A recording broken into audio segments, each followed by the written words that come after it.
Okay, good morning, everybody. Class seems a little bit light today. I like your shirt, Alice. Okay, so let's get into this. Last time, what did we talk about? We talked about the fundamental theorem of calculus, and we learned just how amazing it was. Actually, I think that was 2 times ago, and then last time we talked about the units of integrals and interpreting what they mean in the context of a word problem.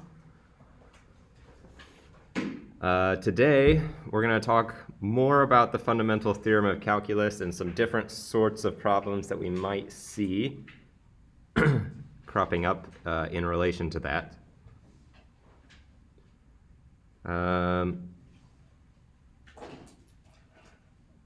Anything else I should forewarn about? No, that seems like it. So, let's start with the warm-up problem. I'm not sure how well you can actually see this graph. Is that visible enough for you guys to make an estimation of those integrals? Okay. Why don't you guys take 2 minutes or 3 minutes or however many minutes you want to try those problems out, and we'll talk through them.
Anybody like a little bit more time to finish up?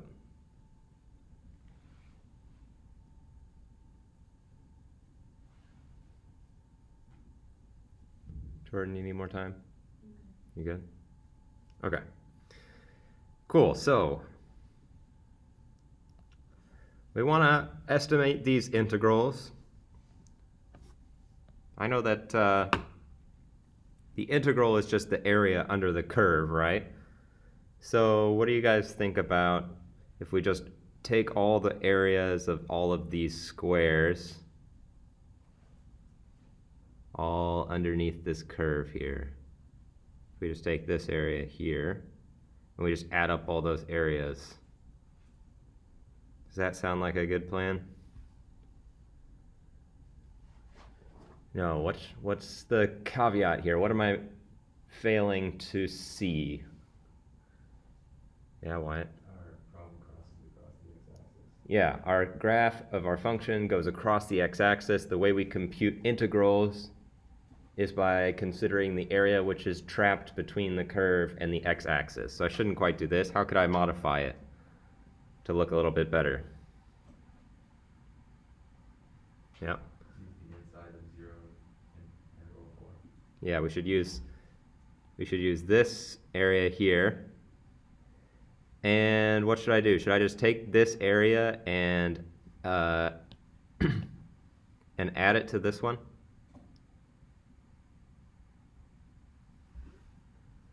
Not quite. What should I do instead?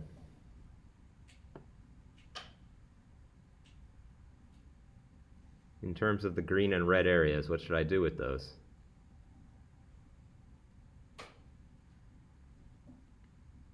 Kevin?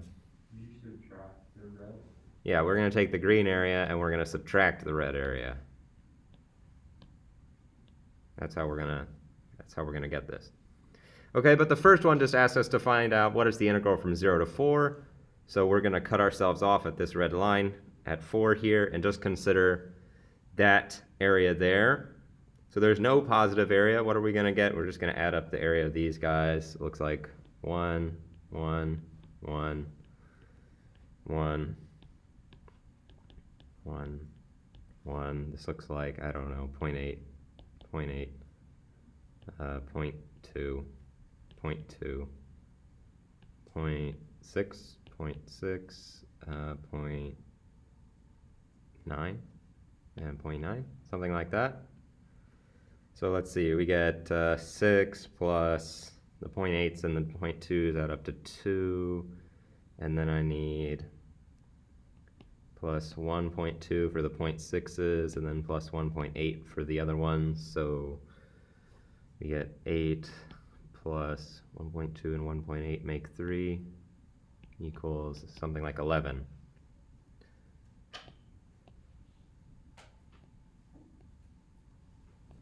Okay, and we should always use these squiggly lines whenever we're doing estimation or approximation. So we're not claiming that we know the exact area under the curve. Okay, and then, oh, I'm sorry, we should have done negative 11 here.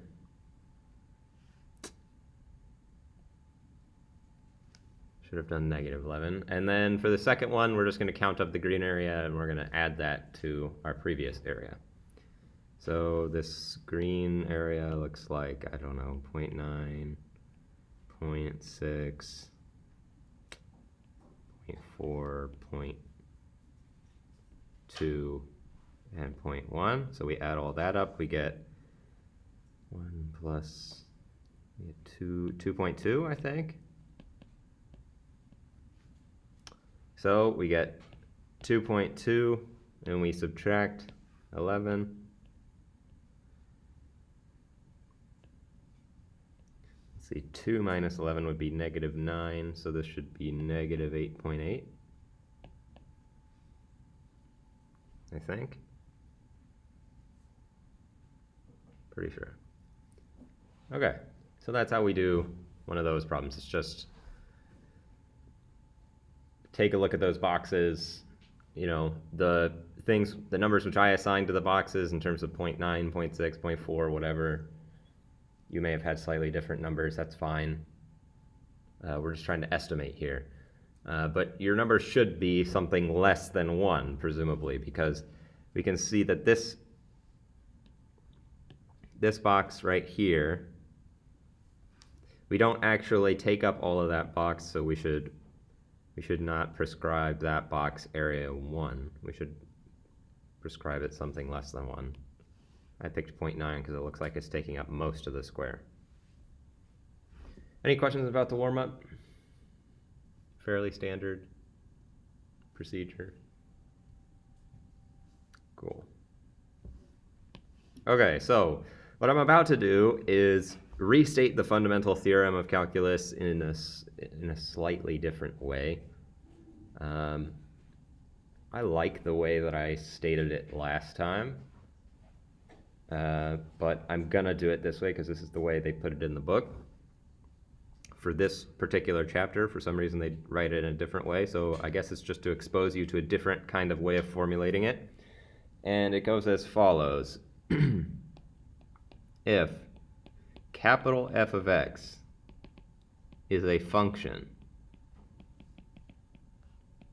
and the derivative of that function, f prime of x, is continuous,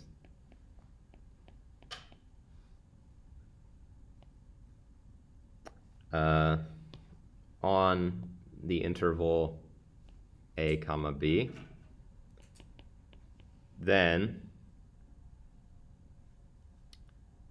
integral from a to b of capital F prime of x dx is equal to capital F of b minus capital F of a. Okay, so the only difference is this version of the fundamental theorem of calculus is sort of based on the original function being the antiderivative. And then I say, okay, so if we have some function and we consider its derivative and its derivative is continuous, then the integral of the derivative will be equal to my function evaluated at b and a. That's slightly different from before. Before, what we said was, maybe I'll just write it out. Before, we wrote, if f of x, little f of x, is continuous on a, b, and capital F of x is any antiderivative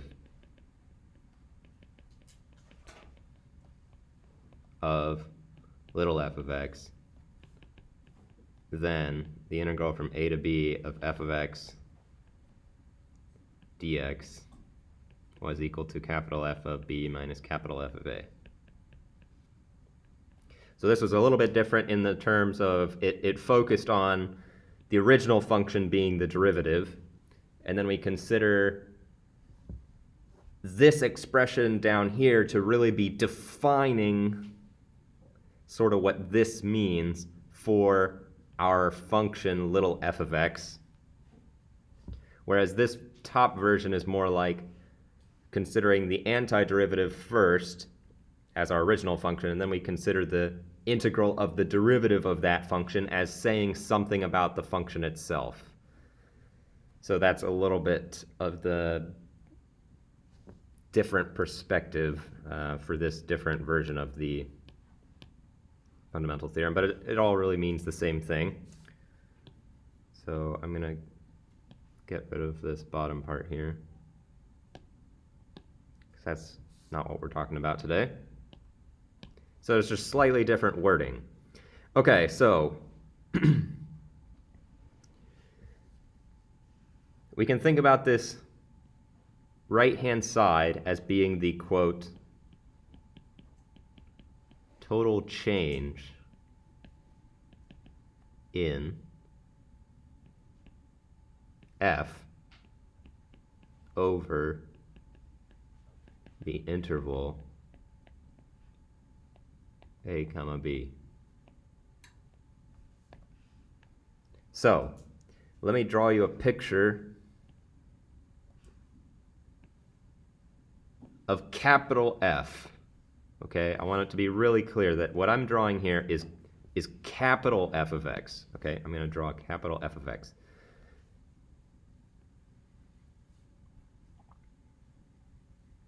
And say that, let's say that this is A and this is B. Okay. When I consider the integral from A to B of f prime of x dx, this is not manifesting in our graph as the area under the curve, because our graph is a graph of capital F of x. This integral represents the area underneath the curve capital F prime of x, which is a different function. Okay, so this function which I have drawn here is the antiderivative of the thing I'm taking the integral of.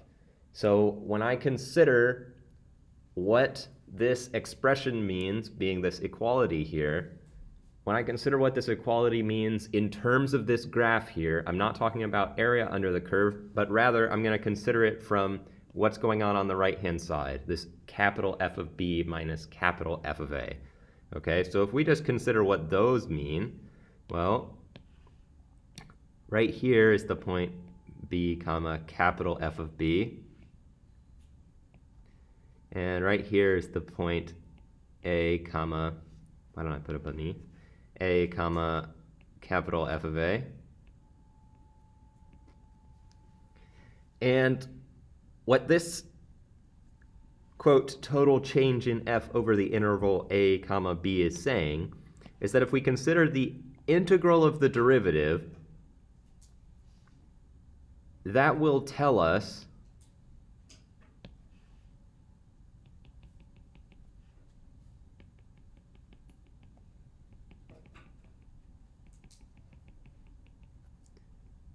this distance here, the change in height. This is capital F of B minus capital F of A.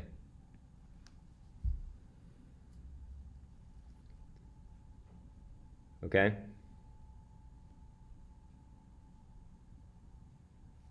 So, if we have a function and we take its derivative and we integrate from A to B, we get the change in our original function from A to B. When I say change in our original function, I mean change in the height.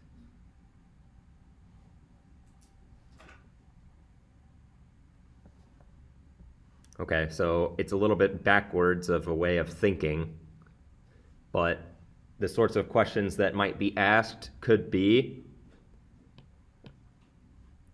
I give you capital F prime of x, and I ask you to find the total change in capital F of x between 3 and 6. And you would say, okay, I know what to do. I should just take the integral of f prime of x from 3 to 6. I plug in f prime of x, I find the antiderivative of it, and then I find the total change.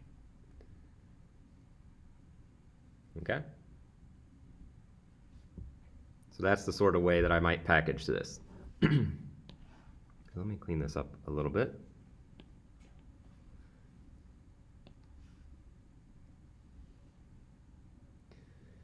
Okay, so there's one more thing that I want to say, which is that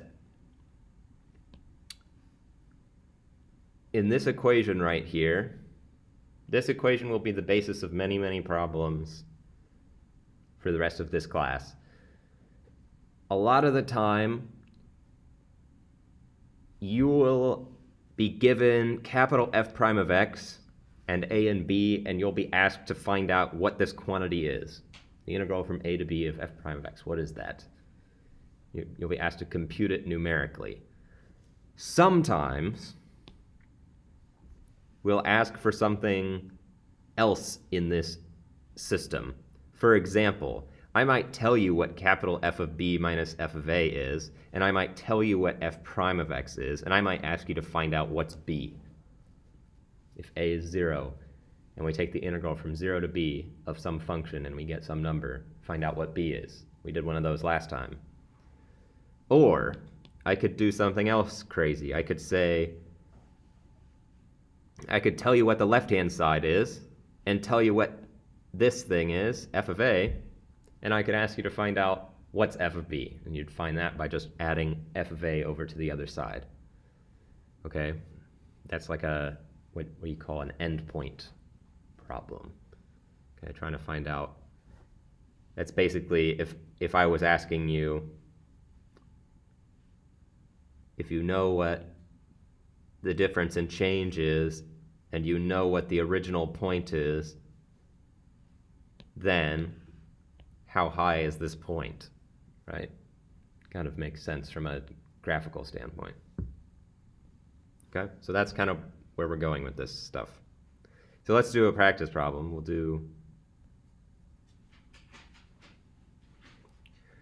Why don't we give this a shot on our own? I'll give you guys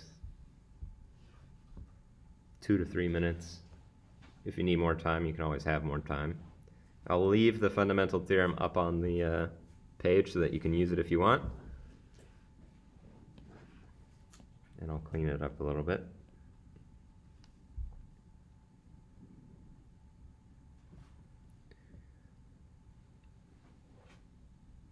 Let's see if we can figure this one out.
Can I have a show of hands if you're finished with the problem?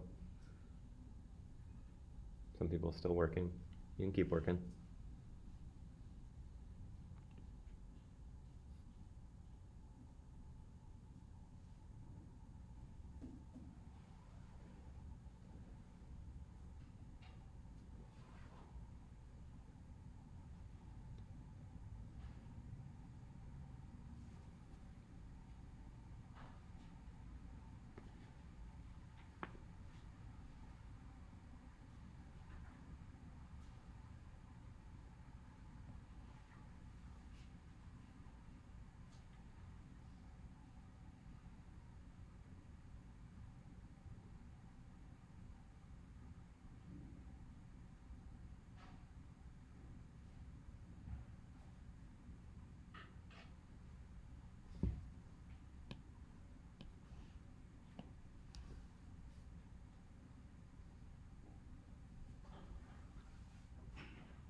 All right, we good to go?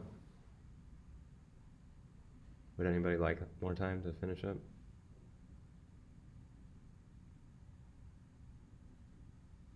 Okay, who can help me solve this here?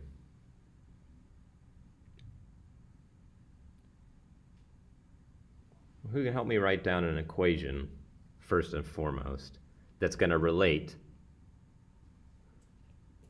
f of 1 and f of 5 and the integral from 1 to 5 of f of x dx?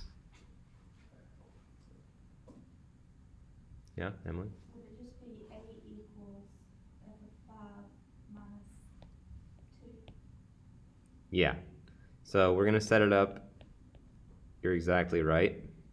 For clarity's sake, I'm going to set it up as the letters first. So the fundamental theorem tells us that the integral from a to b of f prime of x, remember f prime of x here is little f of x.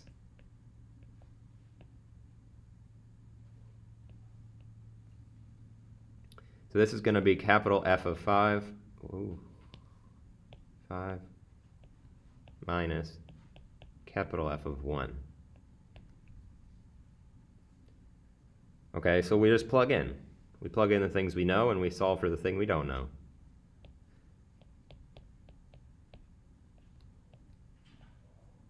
Just like Emily said, we get that set up like 8 equals f of 5 minus 2.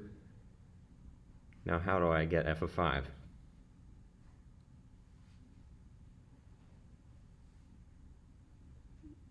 Yeah, just move 2 over to the other side, right? We can solve for it just like a... My point here is just that we just add 2 over to the other side. We get 10. And f of 5 we just treat like a variable. Okay? So don't get confused by that notation there. We're just considering f of 5 like as if it was x. We're just solving for it. Okay, sweet. Any questions about that problem? So that's a scenario where, like I said, we have this equality here of the integral and capital F of b minus capital F of a, where they asked us for something sort of non-standard. They asked us for one of the endpoints. So it's kind of like they told us the answer to the question and they asked us what's one piece of the premise of the problem. A lot of the time they'll ask us questions like that. Okay, let's do a harder one. We'll do this one together. Turkey at 50 degrees Fahrenheit is put into an oven at 400 degrees Fahrenheit when T equals 0. The temperature of the turkey is rising at a rate of R of T equals 2 times 1.03 to the power T degrees Fahrenheit per minute, with T in minutes. We're supposed to estimate the turkey's temperature after 15 minutes. Okay, so first of all, let's encode as much information as possible. So, I think the first and most clear thing that we want to point out is let's consider how this function R of T is going to play into things. Okay? Now, R of T is a rate. Okay, R of T is a rate, which means that it can be kind of thought of as the derivative of something. It's the rate at which some quantity is changing. So its antiderivative will be an expression for the quantity which R of T is measuring the rate of change of. So if I was to consider R of T as being the derivative of some function R prime of T, where R of T is equal to blank. In words here, I should describe what R of T measures.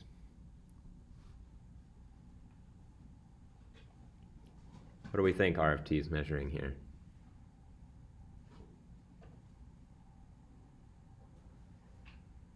Capital R of T. What does that measure in terms of the problem, the word problem?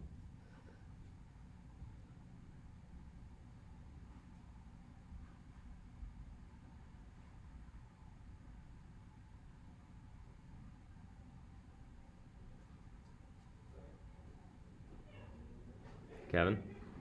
Is it the temperature the turkey will rise after 15 minutes? It's the temperature itself of the turkey after a certain amount of time. So what you said is actually extremely close to what this means. So first, let me talk about what I mean by that. So this is going to be the temperature of the turkey. Of course, I didn't leave myself enough space. At time, or maybe after t minutes.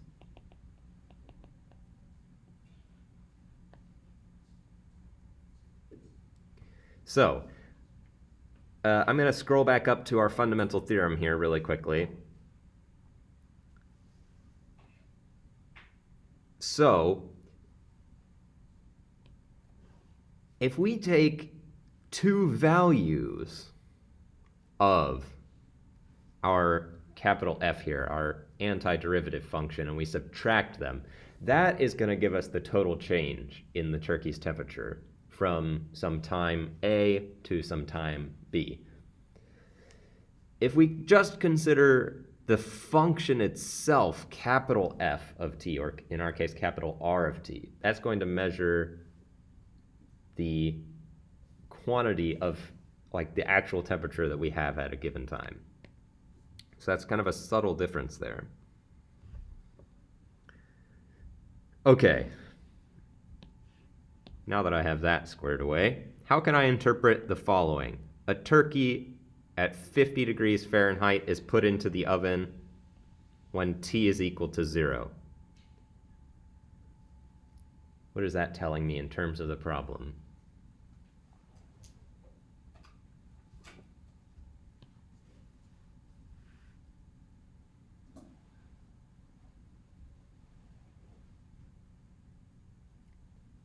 Well, T is equal to 0. What's 50 degrees measuring?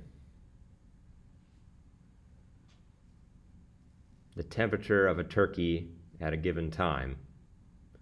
So T is equal to 0. What's equal to 50? Kevin? R of t. Which R of t? Capital R of t. Capital R of t. Yeah, so this is telling us that capital R of 0 equals 50.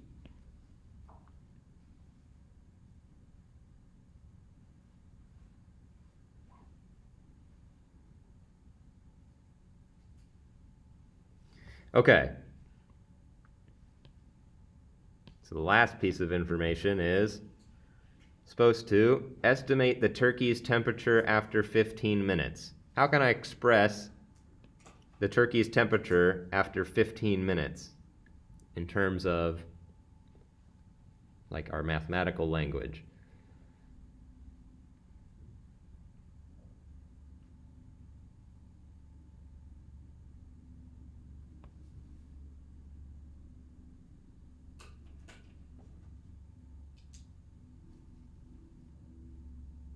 Alice?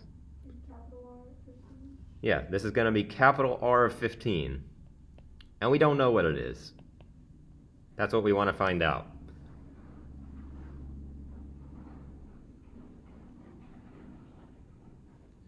So, I have some derivative function. I have the value of its antiderivative at one endpoint, and I'm looking for the value of the antiderivative at another endpoint. How can I set up this equation?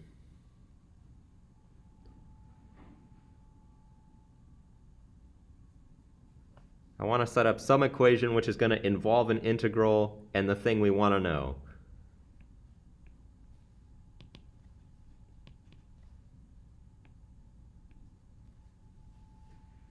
We should just use the fundamental theorem of calculus, right? We should put the integral. What should the bounds of my integral be? Kevin? 0 to 15. Yeah, 0 to 15. And what should the function be?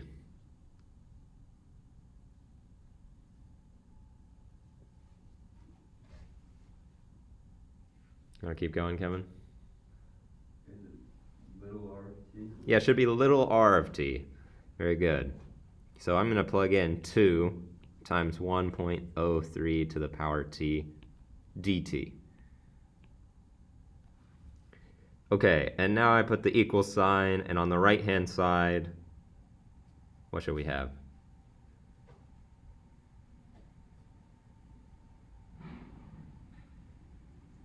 Yeah, Kevin? Capital R 15 minus 50. Very good. R of 15 minus 50. That's R of 0.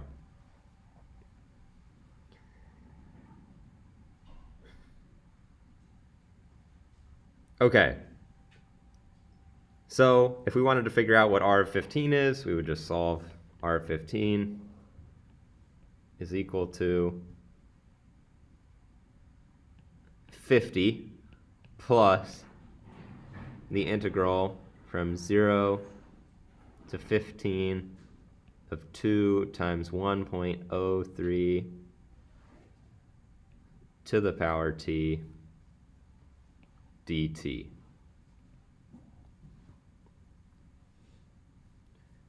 And just for the heck of it, why don't we try to actually solve it? Let's add a page.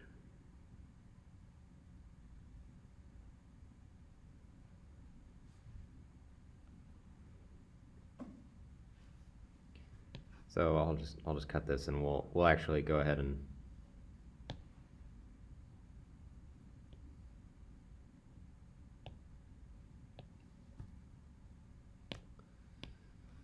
try to solve what that is. So this was R of 15 was equal to this thing. Here's how I could solve it. I could write this is equal to 50 plus integral from 0 to 15 times of 2 times, I'm going to rewrite 1.03 as e to the ln of 1.03 all to the power t dt equals 50 plus the integral from 0 to 15. I'm going to bring the 2 out front because I can pull it out. It's a constant. And then inside I'll just have e to the ln of 1.03 t dt. Now I need to find an antiderivative for e to the ln of 1.03 times t. This is just e to the kx. The antiderivative of e to the kx is e to the kx divided by k. So this will be 50 plus 2 times e to the ln of 1.03 t divided by ln of 1.03, all evaluated at 0 and 15.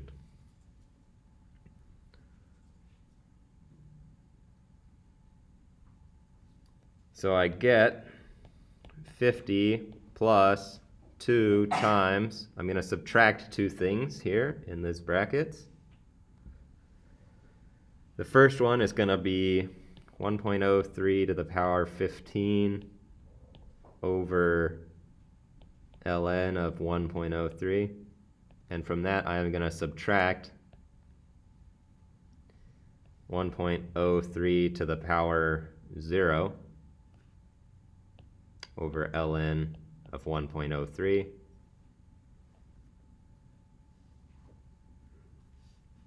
One 1.03 to the power 0 is just 1. And if we took those two numbers and subtracted them, then multiply by 2 and add to 50, we'll get some number.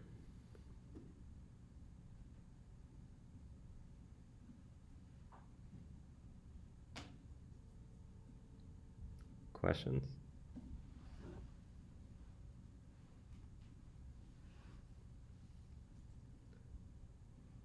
Do you guys think that was a hard problem? Which part was hard?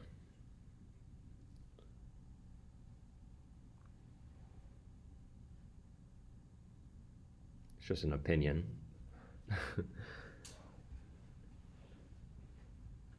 Kevin, do you have an idea? I think originally figuring out just how to do the problem Yeah, I agree. I think taking the word problem and writing down all of these little bits of information that we kind of accumulate along the way, and knowing how to write them down. For example, I think a pitfall that many students could fall into is when they see, okay, turkey at 50 degrees Fahrenheit is put in at t equals 0, they might think that means that little r of 0 should be equal to 50. I think that's a common mistake that many students could make. What's another mistake students could make?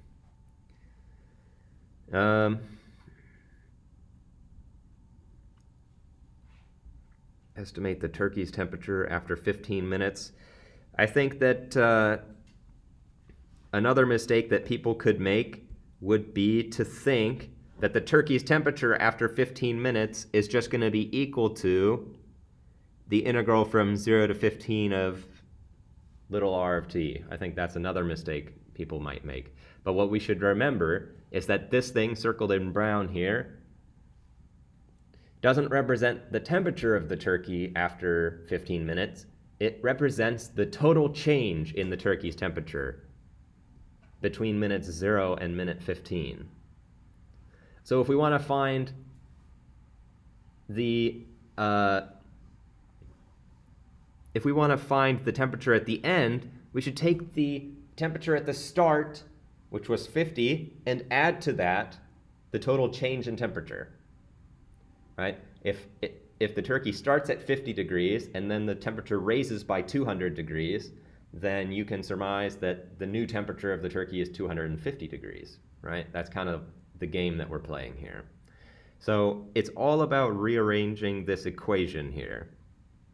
And we should be thinking from the get-go that we're going to try to use the fundamental theorem of calculus here. So we should have, at some point, we should have an equation which looks like the fundamental theorem of calculus. Then figure out the pieces that we know or don't know. Okay? I kind of like to accumulate the pieces as I read through the problem, which is what I did. I did capital R of 0 is 50, and then I looked at what R of t was and looked at what capital R of t should look like. What we could have done instead was just started with the fundamental theorem of calculus. Start with integral from a to b of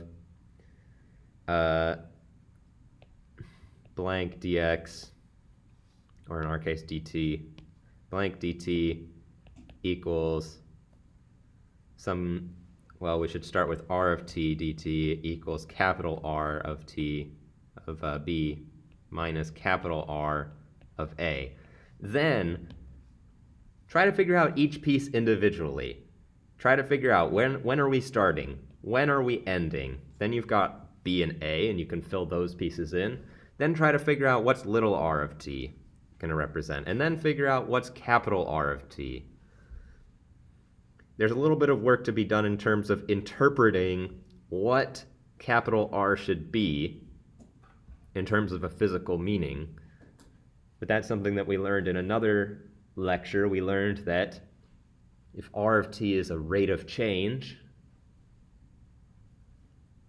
then the integral from a to b of R of t will represent the total change in a quantity for which R of t measures the rate of change of that quantity. Okay, the other thing that I think was tricky was actually doing the integral.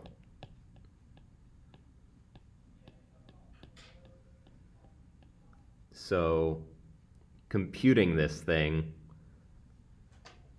was a little bit annoying, but this is a really common trick where we just kind of replace some number that we don't really like. We just replace it by some number which we do like. And then we use the fact that if I take a power to a power, we multiply those powers. That's how I got ln of 1.03 times t, and then I've just got e to the kx. Once I've got it in terms of e to the kx, I think we can handle finding the antiderivative of a function like that.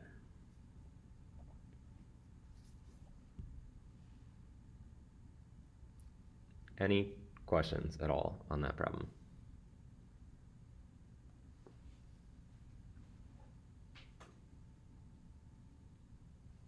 Can we have some thumbs, like feeling good or bad about that problem? Seeing some sideways, some up. Okay. Let's move on to this problem. We'll take a look at it real quick before the, actually, I prefer this problem. We'll do problem 4. Okay, so what do we got? We know that f of 0 is equal to 3.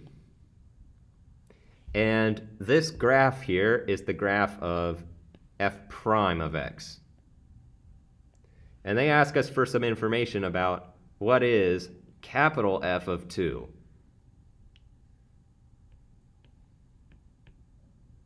Well, if we want to know what capital F of 2 is, let's fill in the sort of surrounding pieces of the fundamental theorem of calculus. This is one of the endpoints. It's the right endpoint, you might say. And what I should do here is say that capital F of 2, and I'm going to surround in the rest of my fundamental theorem of calculus. The blue thing is what I want to know. I'm going to subtract f of 0 as something that I already know. If I take f of 2 minus f of 0, that looks like the right-hand side of the fundamental theorem of calculus. What should go on the left-hand side here?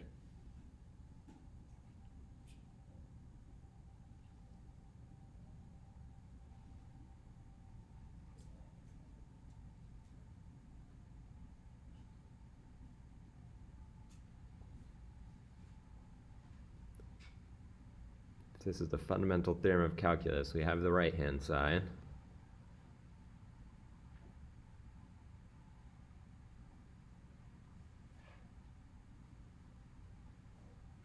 Jordan?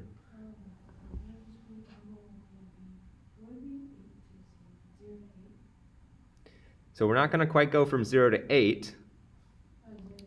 We're going to go from 0 to 2 here. Since we go from f of 2 minus f of 0, we're going to go integral from 0 to 2, and what's the function that should be in here? We should have something and then dx.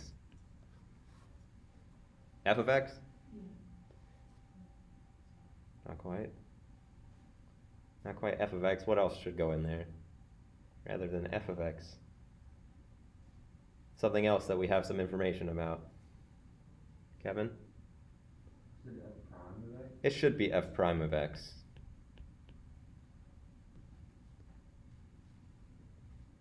Okay. This is like, if we do the antiderivative of the derivative, we get the function. Right? We do something and then undo it. Get what we started with. Okay. So now all that remains is to fill in the gaps. So we want to know what f of 2 is.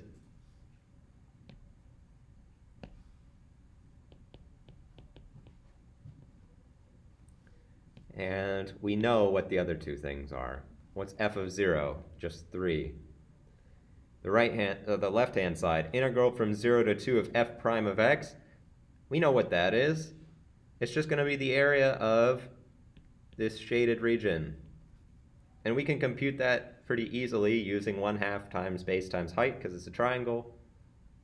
So the left-hand side is just the area of this triangle, which is 1/2 times 2 times 2. Which is 2. So in the end, we get f of 2 equals 2 plus 3 equals 5. So then we're going to put in 5 here. So to do the rest of this problem, what we're going to do is just continue accumulating area as we go. We're going to take this value here, and we're going to, if we want to know what the value of f of 5 is, for example, well, why don't we do f of 4? If we want to know what the value of f of 4 is, we're just going to take 5 and add to it the amount of area that we would accumulate as we go from 2 to 4, right? The next way we would write it is we would write f of 4 minus f of 2 is equal to the integral from 2 to 4 of f prime of x dx. That's what's kind of visualized here. Integral from 2 to 4 of f prime of x dx is the area underneath f prime of x from 2 to 4. So it's kind of like as we move from left to right, f of x is measuring how much area we've accumulated as we move from left to right underneath the curve f prime of x. And we can carry on and so on and so forth and get all the rest of these, but I think we're out of time, so that'll be it for today. If you have questions, you can stay after class for a bit. Otherwise, I have office hours on Friday from 11 to 1. Don't forget, kind of a long homework assignment due this Friday. I want to start early.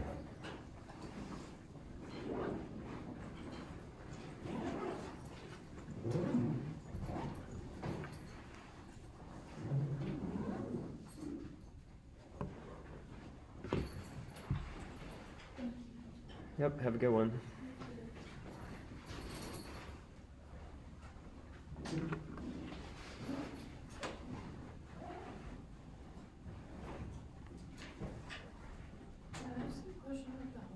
Mm-hmm. I got oh, let's see. Sorry. No worries.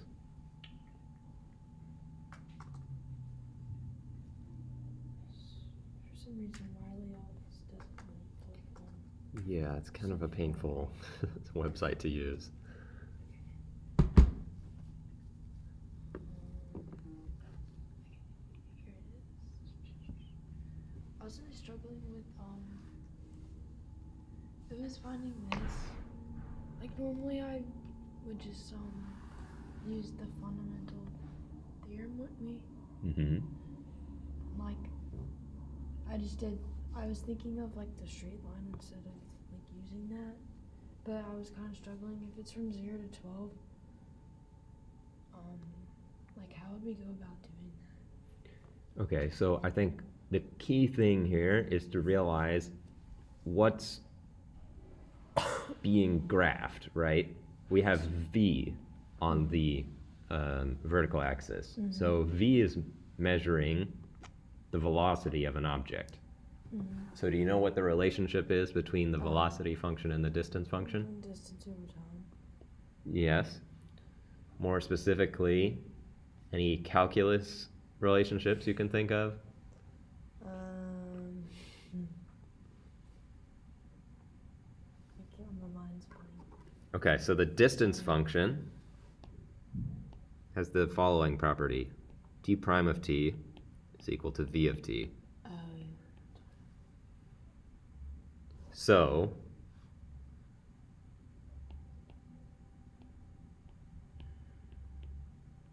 using the fundamental theorem of calculus, this will be true.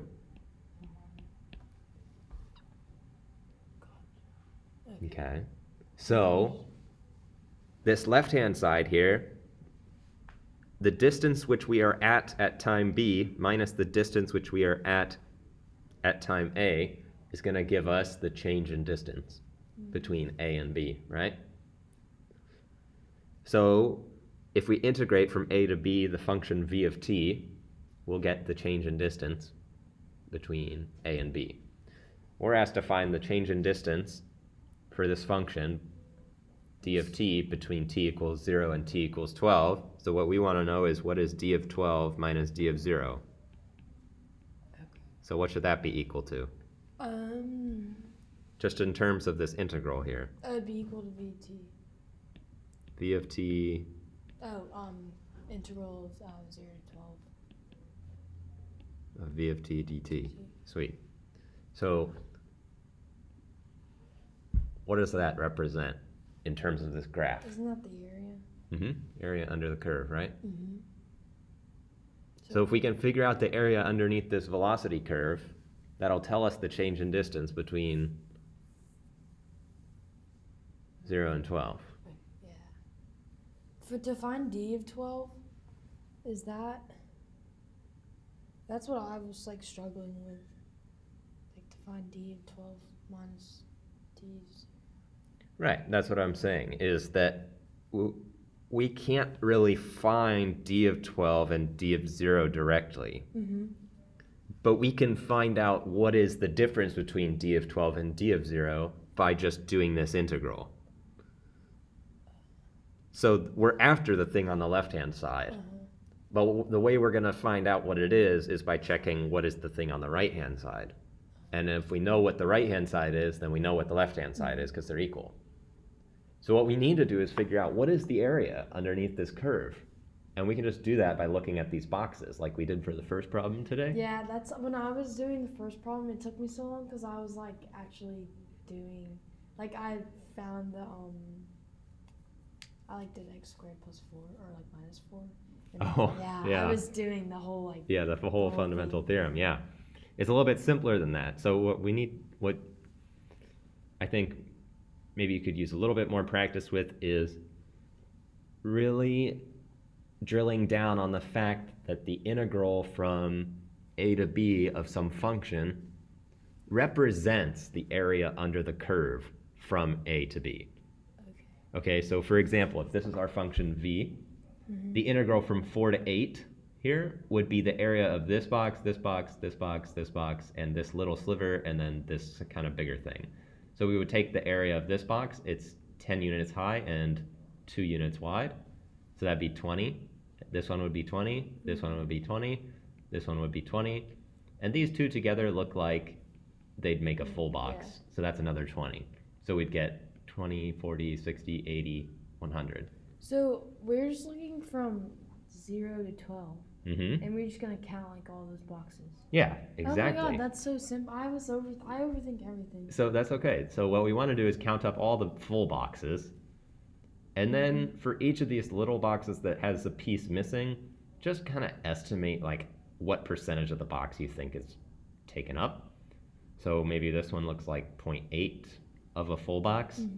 So the area that's enclosed by this one is going to be something like 0.8 times the area of the box, which is 20. So 0.8 times 20 would give us 16. Yeah. Okay. That makes so much sense. You can also, the other trick you can do is try to find boxes which look like they match up in terms of area. Like this box here looks like if we added the area on this box to the area on this box, we would get a full box. Yeah. So it's just about counting boxes. Okay. I was trying to find like the exact okay, that makes so much sense. Yeah, I think you're gonna have a hard time finding the actual area of that. Thank you so much.